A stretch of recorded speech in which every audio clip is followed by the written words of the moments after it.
Hi, and welcome back to Women Making Magic. I'm your host, Natalie Ann Taggart, and I am here today with Alexis Bethel, who's a life coach and yoga studio owner, one of my very good friends. She is the owner of a yoga and wellness studio in Nassau, Bahamas. Talk about dream life. She's also a life coach, and however, only a few years ago, her life looked completely different as she built a career around international development consulting. Today, she works with women who are looking to create sustainable happiness, or what she calls contentment, through mindfulness, self-love, and aligning with who they truly are. So welcome, Alexis. I'm so excited to have you on the show. Awesome. Thanks for the awesome welcome. Yeah, so excited to be here. Yeah, of course. I mean, you're an awesome person. Thank you. So the question I always start off with is, what do you stand for in your life and your business, and how did you discover that? Yeah, well, okay, big question. What do I stand for? I think that the biggest thing that I stand for is do you. Like whatever it is in this life that you're here to do you.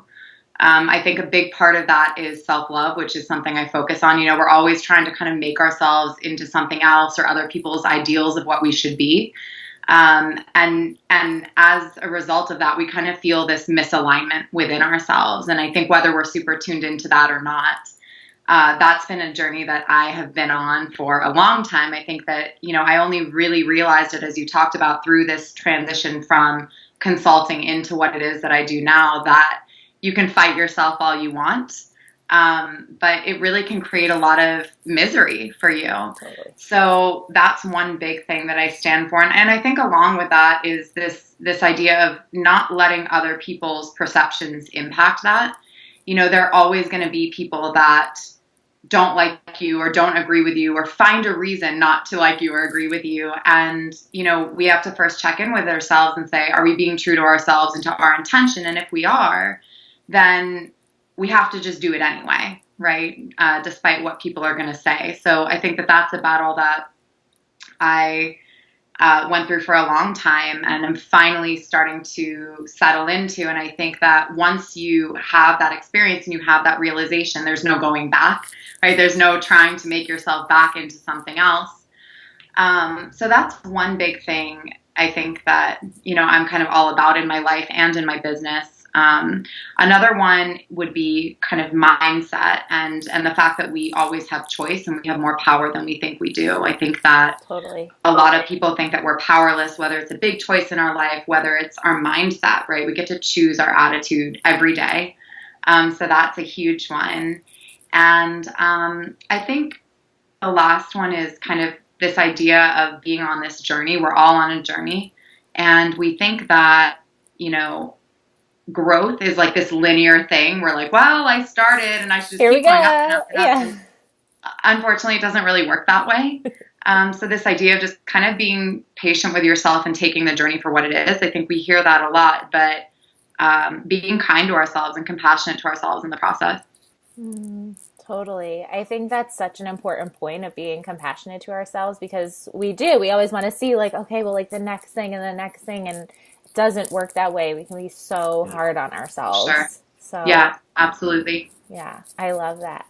So international development consulting to yoga studio owner and life coach. That's a pretty big transition. Can you Yes. just tell us that story? How did all of that come about? So, you know, when I went into international development, I had wanted to do it for a really long time. I distinctly remember going to Take Your Daughter to Work Day with my friend's dad, who worked at the World Bank. And it was not the first time I had seen or been confronted with poverty alleviation, but it was the first time that it kind of hit me in a way that was like, I can do something about this. And so I decided at a very young age that that's what I was going to do. And that was kind of my life's work. And as I, you know, got more and more into it and kind of followed that path, I slowly started realizing, without fully realizing what was going on, that it wasn't for me. And it created a huge internal struggle, right? This is what I should be doing. It looks great on paper. Yeah. I did my master's in international economics and international relations and got this consulting job and traveled all over the world, and it looked amazing. And it's not that it wasn't amazing in a lot of ways, and it's not that it wouldn't be an amazing career for somebody else. But what I started to realize was that I kind of felt like I was a fraud in my own life. I don't really know how else to put it. I'd look around me and people were so interested and couldn't wait for this and couldn't wait for that, and went home and read articles, and I was like, oh God, like I want to go home and be done with this. Like, I don't, you know what I mean? I don't want to do any of this outside of school, outside of work. And it slowly started, like this, feeling of kind of dread started creeping up every day until I got to a point where I was so misaligned with myself that I ended up, breaking up with my now husband. I had no idea what I wanted in my life. So how was I going to bring somebody else into that? I ended up being severely anorexic. I went down to a size 00. Because I couldn't control, a world that I felt was spinning out. And so let me control my food and what I put in my body and how I look. Totally. And just being absolutely miserable, like that feeling. I hear it all the time. People are like, I just dread going into work. I just count down the minutes. And I was having that. And I just kind of had this moment. I was like, my life can't go down like this. Like, there's no way I can look back when I'm, 90 years old and say that this is how I lived my life.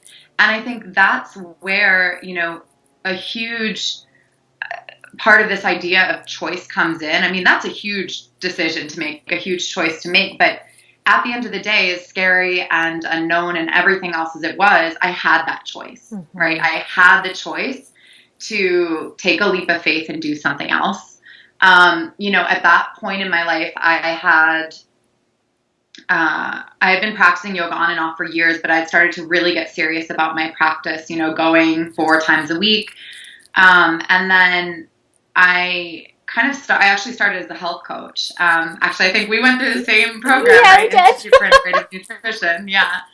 And I found IIN and I decided this is it. Like, it just spoke to me on a really deep level. I have since transitioned out of health coaching into life coaching, but, I basically one day I decided I wasn't going to do it anymore. And I, did my 200-hour yoga training, did my life coaching certification, and I had gotten back together with my now husband at that point and just up and left, So yeah, big decision, huge change. But, there have been times that this has felt hard. It is hard to run your own business. It's challenging and you have to really, really want it. But I can honestly say there has never been a single day I've looked back and said I should have done things differently. So what a good feeling too, to be able to just like, it's all worth it at the end of the day.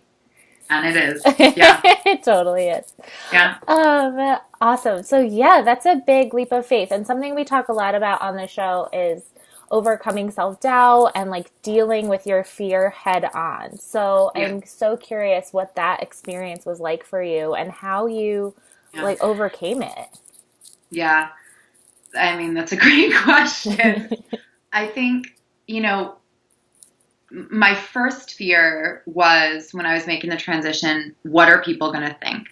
I just finished this, prestigious master's program. I'm 2 years out and I'm leaving, the DC consulting world to become a life coach and a yoga teacher on an island, right? Like, I mean, you couldn't get more like stereotypical, whatever, And the funny thing is, believe it or not, like, I'm not an island girl. Like, this was never my dream, like, to live on an island, nothing like that. So, like, I had the fear within my own life of this isn't necessarily the place I want to be. Is this what I want to do? And then I also had the fear of what are people going to think, that I'm just some like frou-frou, hippy dippy gone on to this other side. And so there was deep fear within that. But, I also got to the point where it's the same thing that I talked about at the very beginning. Like, you have to do you. I truly believe that this was my path in life, that this is my path in life. And I can't live that for other people, right? I need to, especially as a life coach and a teacher, you know, I have to live for myself and for the people that need to find me, and not for the people who are going to have something negative to say about it. But there was so much fear in it, and then once I got here and I was a health coach, then I was so scared to call myself and transition to a life coach, because then that was even more frou-frou, right? It's hippy-dippy, and like people didn't know what that was. And then, I did that, and then I was approached to open a yoga studio with my business partner, and there was so much fear around that. What if it fails? And so I think the thing is that, there is an idea of kind of like surrender to the universe, which, what I will say to anybody watching this is I was at best agnostic and maybe even atheist, not too long ago. And so I get it if it doesn't necessarily resonate with everyone to say, oh, have faith in the universe. I get it. Like, we're all on our own timing. We're all in our own place, and that's totally fine. But for me personally, I really, I do feel that this is my path. And so I think that fear never goes away, right? You open up a yoga studio and then you get a speaking event or something, and then you're speaking in front of 50 people, and then that scares you. And then you have to, go out and do something else and whatever it is. And so fear never goes away. It's never going to go away, but we learn how to identify it better. Totally. And we learn how to see it for what it is. And we learn how to not let it make our decisions for us. 100%. I think it's such an important point to notice, like, okay, this is just my fear, and it's the same fear that I had last time, right? Like, it's the same thing. And I think it was Elizabeth Gilbert who said once, like, everyone's fear is the same. Like, fear is actually so boring because it just says the same thing, like, over and over, like, stop. And, but what you want to create, what it's pulling you toward is different for everyone. So it's like, just go do that thing. And that's where the magic happens. Yeah, I agree. And I think, I always say to myself, like, what's the worst thing that can happen? And I actually have to follow that line of thinking, right? Like, what's the worst thing that happens? Yeah, same. I do the same thing. If my business fails, God forbid, okay, well, then it's embarrassing. And maybe people are like, oh, it didn't work out. And, and I, have to pay back loans or whatever. But okay, then I reinvent myself and I figure out the next thing. I'm not going to end up on the streets. Yeah. I'm not going to not have a support network. I'm not going to be done with, because that happens, right? So we really have to check in with ourselves. To what extent are we letting fear run the show, and why, and for what, right? Well, what's the worst thing that's going to happen? So that's a conversation that I've had with myself and my mom and therapists and all these things. And my coaches, yeah. Right? I'm not standing here to make it look easy by any means. But, but I think the question also becomes, what happens if you do let your fear rule your life, right? Then what? Mm-hmm. Mm-hmm. Yeah. I mean, you just miss out on so much amazing stuff, at least in my opinion and experience. Yeah, 100%. Yeah. I love that you brought up spirituality and your relationship to the universe and your intuition and that kind of stuff. So I'm so curious, what is your relationship like to your intuition? How does that look for you? To my intuition, I think, for me at this point, most of the time, I'll say 90% of the time, it runs the show. Yeah. But I'd say for the first 25 years of my life, I mean, I've always had a deep connection to it. I didn't really know what to call it. I didn't really know what to think of it. And it's developed over time as well. But for the first 25 years, like my head, my mind ran the show. Yeah. And that's also what got me to a place where I was so miserable and so misaligned. And so what I've since realized is, like, I can't think of a time that following my intuition didn't work. I can think of a lot of times that not following it didn't work, right? So a lot of times, a lot of different experiences. You want to share one of those times? I'm so curious. Yes, I will. I'm thinking about what I can say right now. I mean, I think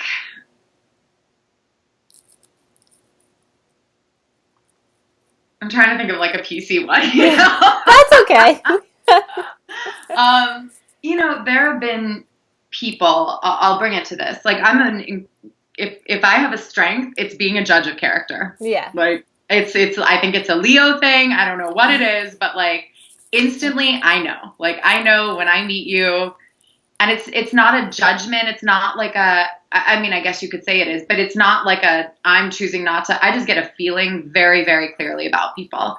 And there have been a few times in my business, my current business, and in the past where I have put that aside because of other needs, of feeling like I needed somebody in my life, even though I felt that they were not the kind of energy that I wanted to have around myself, were not the kind of mentality that I wanted to surround myself with, and let them in anyway. And without a doubt, it has always ended badly. Always. Yeah. And so, you know, I think that sometimes we come up against those things. Our intuition will tell us one thing, but then our head, like in my head, my business is like, well, you need this person, right? You need another person. So just do it. Maybe I did need another person, but the way that things ended, you know, did that serve me? Like, did it really serve me? Could I really not have listened to my intuition and gotten creative and found another way to do it? Yeah. Right. And I think that sometimes not listening to our intuition, it's the easier way out, like the easier way out, Totally. you know? Yeah. But it never ends up being worth it.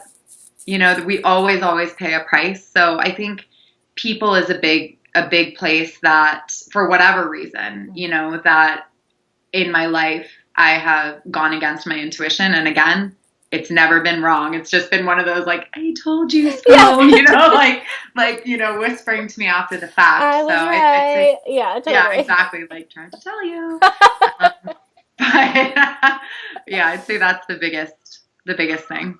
Yeah, I think that's so fascinating because, I mean, I have that same experience, or before I really learned how to listen to my intuition, I had the same experience where it was like, oh, like, for me, it's a very grippy energy of like, no, like, I can do this, like, shut up, intuition, like, this is the plan, this is what we're doing, and it's like, no, like, over here.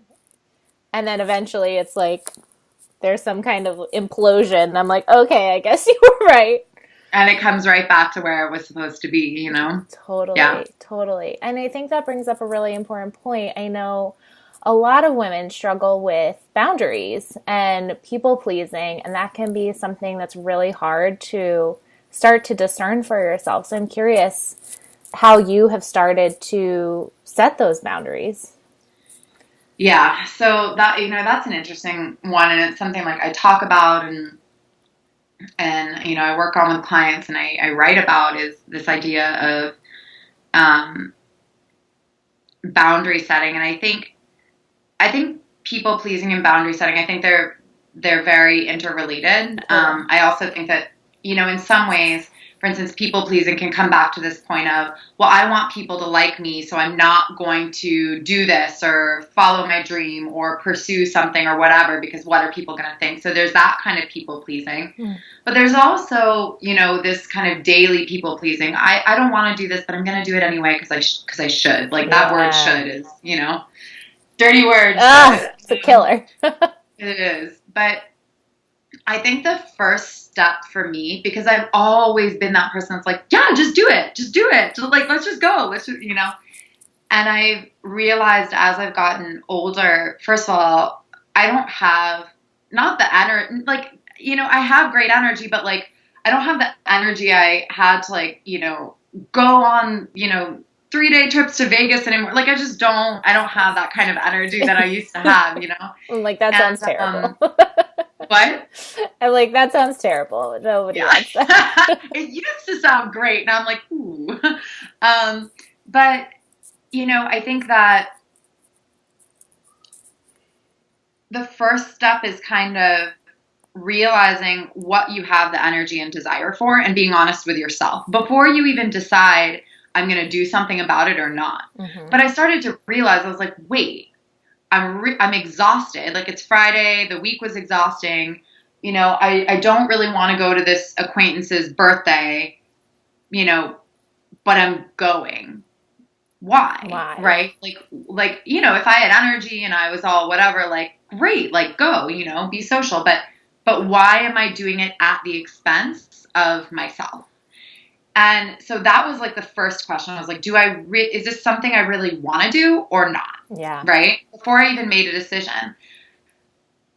Then comes implementing it, which I think is a lot harder for people, right? We're like, what are people going to say? Are they going to think I'm boring? Am I going to miss out? Mm-hmm. Right? That's a huge one. Am I going to miss out on something if I do say no?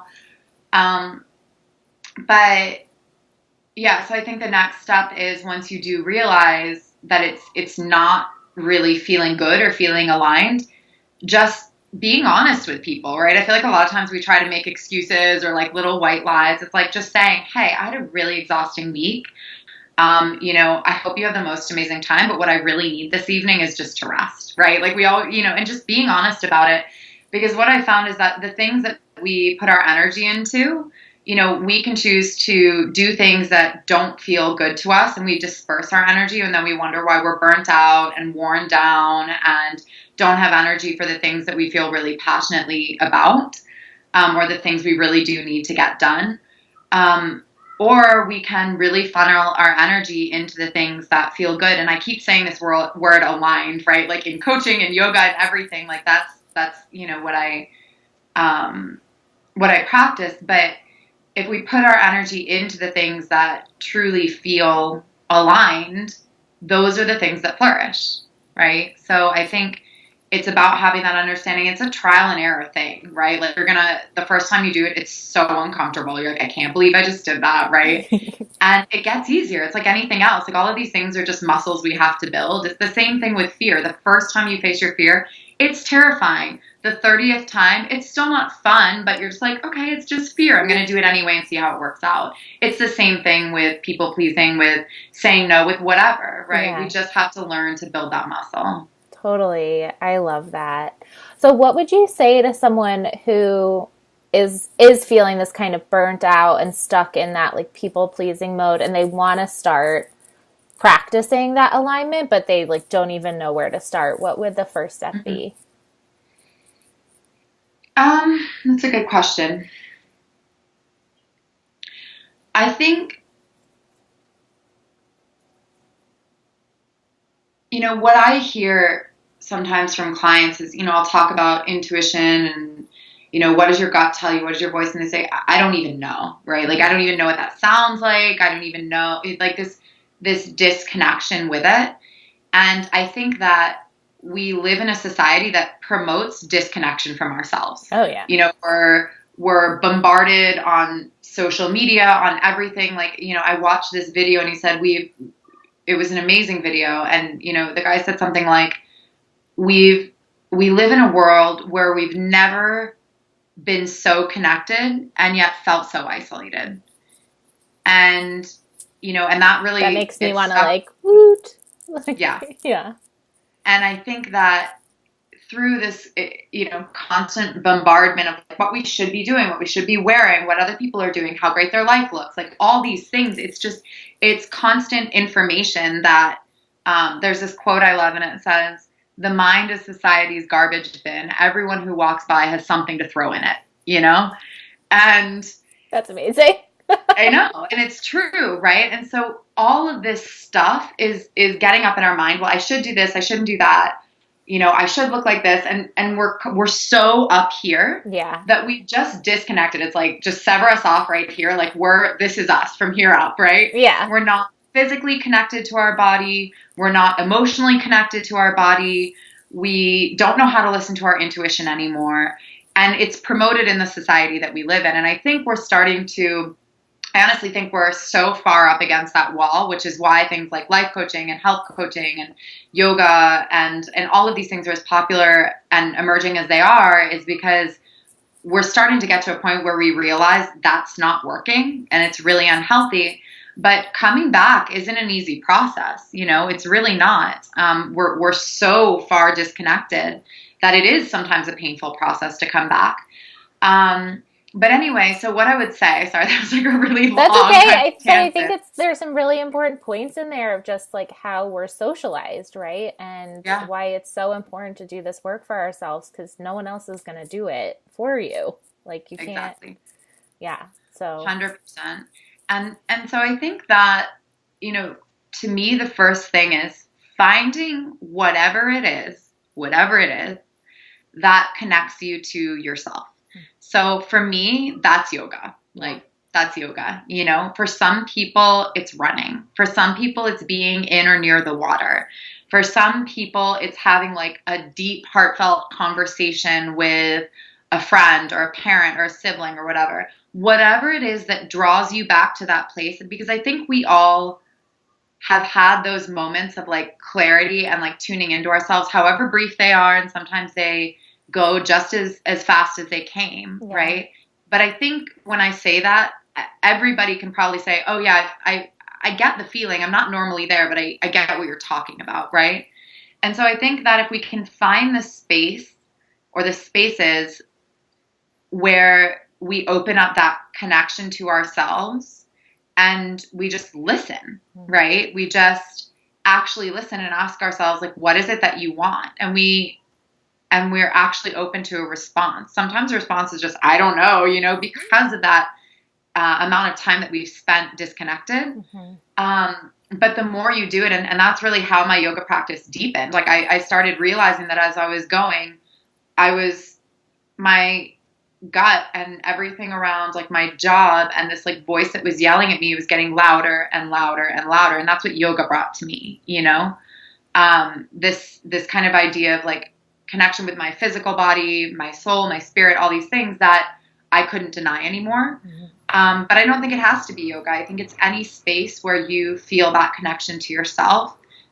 Start to listen, right? And then the next thing I'd say is, get support, whether it is a coach, whether it is a therapist, whether it is a friend, whether it is a mentor. It doesn't matter who it is, what it is, but we're also, this comes back to the so connected but so isolated. We don't want to share our feelings anymore. We've completely forgotten how to connect. This was another part of this video. It was a really awesome video. And something that I hear over and over again in coaching and things is, I'm just glad somebody feels the same way I do. And I'm like, well, yeah, we all feel the same way. Literally everyone feels this way. Yeah. We all feel terrified and not enough and full of fear and disconnected and like everybody else's life looks better. We all feel that way. I don't know a person, maybe my husband, because he's like a whole different like creature, but I don't know many people that don't feel that way. I think that some people have learned to recognize it for what it is, but it's learned to recognize it for what it is. And so, I think that just opening up a conversation with whoever it is, it just makes us realize we're not alone. We have support. There's nothing wrong with us. And that helps us to tune in more deeply to, who and what we want in our life. I think that's so powerful. And I see that a lot. And I don't know if it's just a women thing, but I know for me, like, I internalized it so much. Like my breakdown and my struggles, it was always like, something's wrong with me in that I'm experiencing this. Like no one else, I'm the only one, and it must mean that somehow I'm defective. And the second I overcame that fear and actually started talking about it and sharing my story, I had people coming up to me after workshops, like whispering, being like, me too. And I'm like, so you don't have to whisper, like it's okay. Like it's not a secret. Yeah. But yeah. I think it's so pervasive, and there's a video by a psychologist. I think her name is Marisa Peer. I'm not sure how to say it, but she talks about how the biggest plague of our society is I'm not enough, right?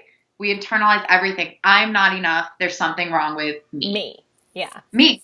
And it's our entire society, And so I think people feel so alone and so disconnected. Mm-hmm. Mm-hmm. So how do you personally, what does your spiritual practice look like? How do you connect to that? Yeah. I don't know if I'd say I have like a spiritual practice per se. Okay. I know a lot of people like I wake up, I meditate, I, do this. I have my green juice. Yeah, no. Yeah, like I mean, again, growth isn't linear. I'm not there. Like I'm not there if I'm being honest. But I am a deeply spiritual person, Sometimes I feel more connected to source, if you want to say it that way, than other times in my life. I think it's kind of cyclical. But I try to always, even if I feel disconnected, I try to always live in a way that knows that I'm connected. Even, you have that, that example, like the clouds still shining or the sun's still shining, even if the clouds are covering it up. It's still there. You just can't see it.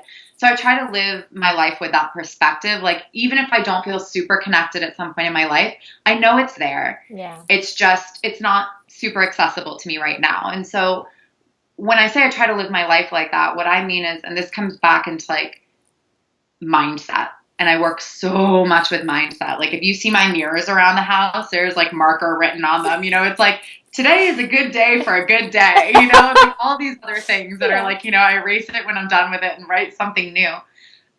But constantly reinforcing. And, I think I used to be an incredibly negative person. And I always remember my dad would say, stop complaining.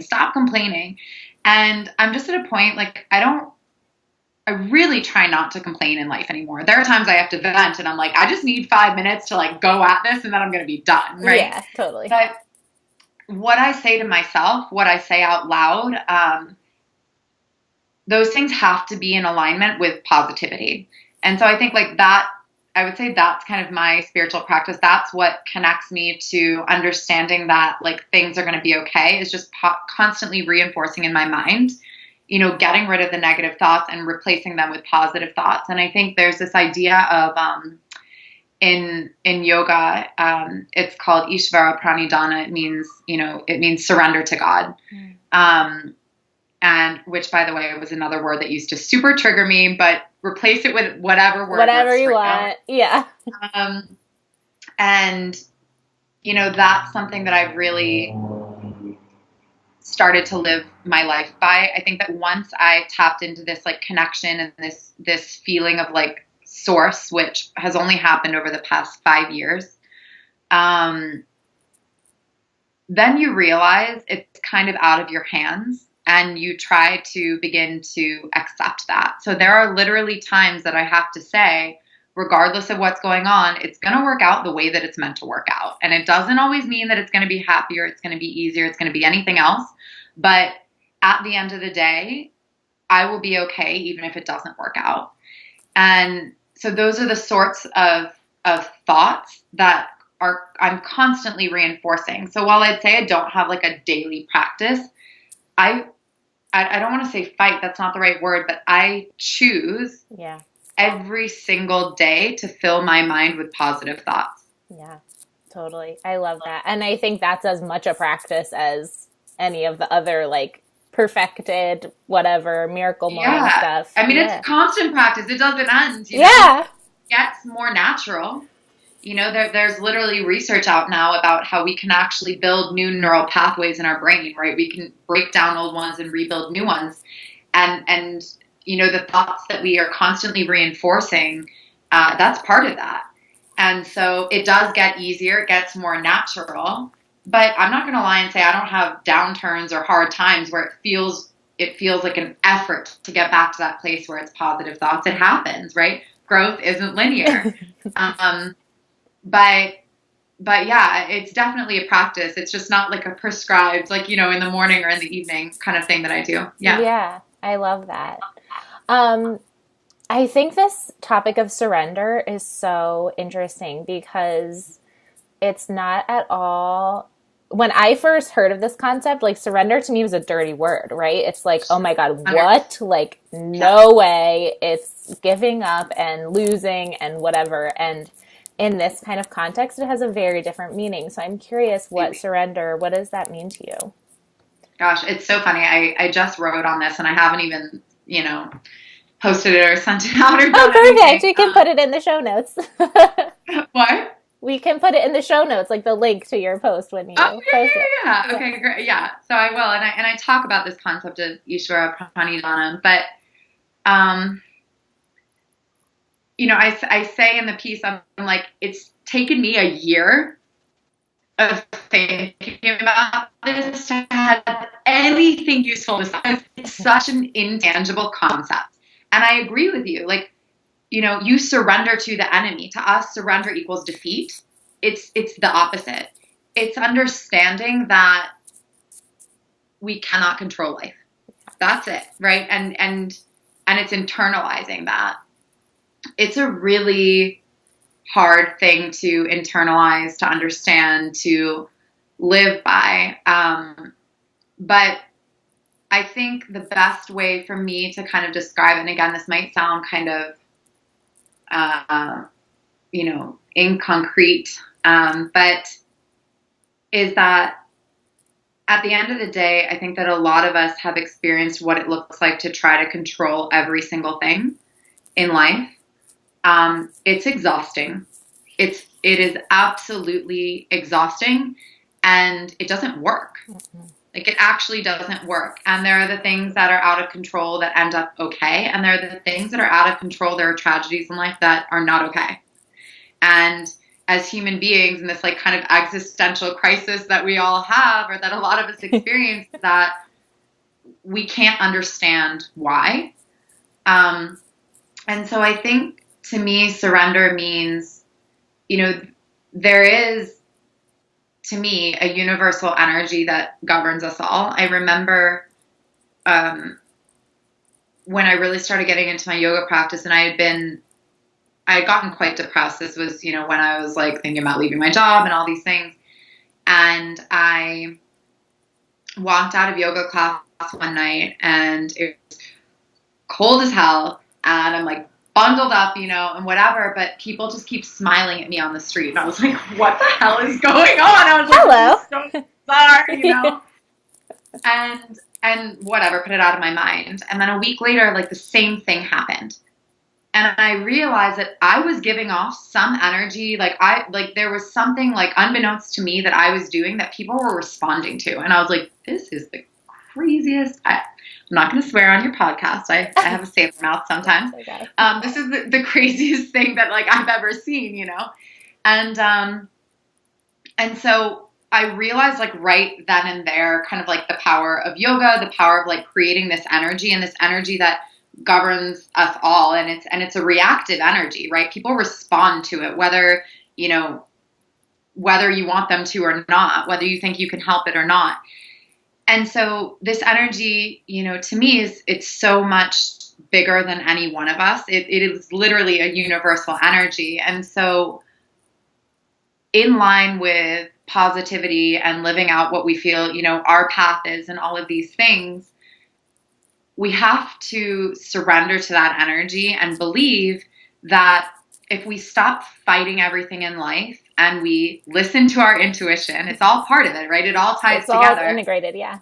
That even though things may not work out the way that we planned, they will work out the way that they need to work out, and that will be taken care of one way or another. And so I think that to me is kind of what surrender means, is letting go of such a tightly gripped or grasped life. Yeah, totally. I think it's so beautiful, and there's so much wisdom in what you just said, and that's a lifelong practice, right? Like, I know for me, it's always like I see the next thing or the next vision, and then instantly my ego wants to like plan it out and whatever, and I have to remember, like, just surrender and go with the flow, and it's all going to work out. Like you say, maybe not the way I think it will, but as it should. Exactly. 100%. Yeah. 100%. So I'm curious then, what's been the most radical thing you've ever done in service of your vision or your intuition and following this voice? Um, I mean, I'd have to say it was the career change. I think that some people, and moving to another country and to an island, which like I'm such a city, like I'd be there in LA happily with you. Um, the amount of fear and unknowns and what ifs and everything that surrounded that was absolutely terrifying, because it wasn't just a new career. It was, getting back together with my husband. And I told him, we had gotten back together, but I said, after the fact, I said, I married you the day I moved here. There was no going back for me. And, so changing careers at once, changing where I lived, getting back together with my husband, and really just, it was kind of like taking my life and like transplanting it. Yeah. It was really scary, like really, really scary in a lot of different ways. But, and the truth is, we can't know the way it's going to work out. One thing that I say, and this goes back to having choice, was that, people think that this is such an easy place to live. It's really not. It is an incredibly interesting culture. Yeah. It's an incredibly challenging place to own a business. Literally, the like ease of doing business index, we're not ranked high. It's very insular. It's a very small place for people who are used to being in a city. So it's not as easy as people might like to think that it is. But I told my husband, I said, I decided when I moved here, I decided I was going to be happy. And every day I decide that I'm going to be happy here. And that's anywhere in life. It doesn't matter where you live, but like I choose to be happy, and I'm happy because I choose to be happy. Right. So, I think that making that move was absolutely the hardest thing that I've done. But again, I knew that I've had a sense from a very young age that like I was supposed to do something big with this life. I thought I knew what it was. It wasn't that. And being willing to surrender, right? And to let go, and to, listen to my intuition and do what I needed to do in service of what I believe my life is meant to be about. And I mean, to say it was, it's amazing on the other side to be like, oh, now I own a studio and all this stuff. Like, it was terrifying. It was absolutely terrifying. The first 6 months that I moved here, I was still doing my coaching program. I wasn't ready to teach yoga. After my 200-hour training, I was like, I don't want to see the word yoga for like a good year, right? And I ended up working as like a stingray wrangler, because my husband was starting up a stingray interaction in a building on an island that had less people than my building had in it in DC. So yeah. Like, to say that it was easy is like, it was not easy. There was nothing easy about it, but again, like, it was in service of something bigger.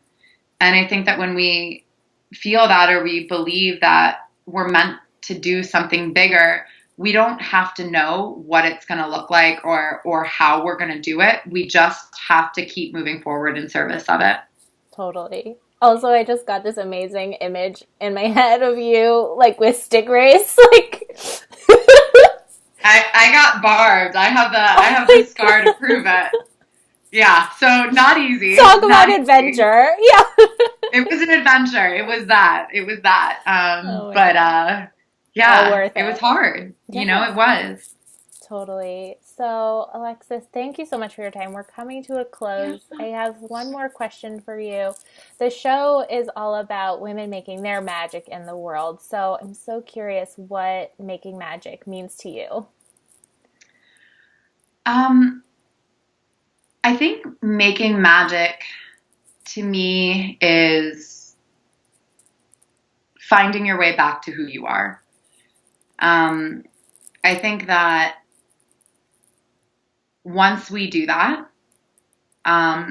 we stop creating misery for ourselves, things become easier. They definitely become simpler and they become easier. It's just not such a battle, a struggle, right? Like we feel it when we're fighting our intuition and fighting ourselves. So I think it's, making our way back to ourselves, and that's also where we can be of service to others. That's where, there's that Marianne Williamson quote, by letting, our light shine or whatever, we give other people the permission to do the same. And, but we have to come back to ourselves first. Right. So I'd say to me, that's what making magic is. Totally. So this is one of my favorite quotes. So I love that you referenced it. Yay. So if listeners want to find you online, where should they go? So you can go to my website. It is www.balancebyalexis.com. I'm also on Facebook and Instagram as Balance by Alexis. And if you want to check out my yoga studio, it's called Studio Ohana in the Bahamas. So if you just type that in, you'll find it. Yay. Posting so many amazing yoga photos from paradise. Love it. Oh, thank you. Yeah. Thank you so much for being here. Oh, thank you too, Natalie, so much for having me. It was awesome. Yeah. All right, love. Bye. Bye.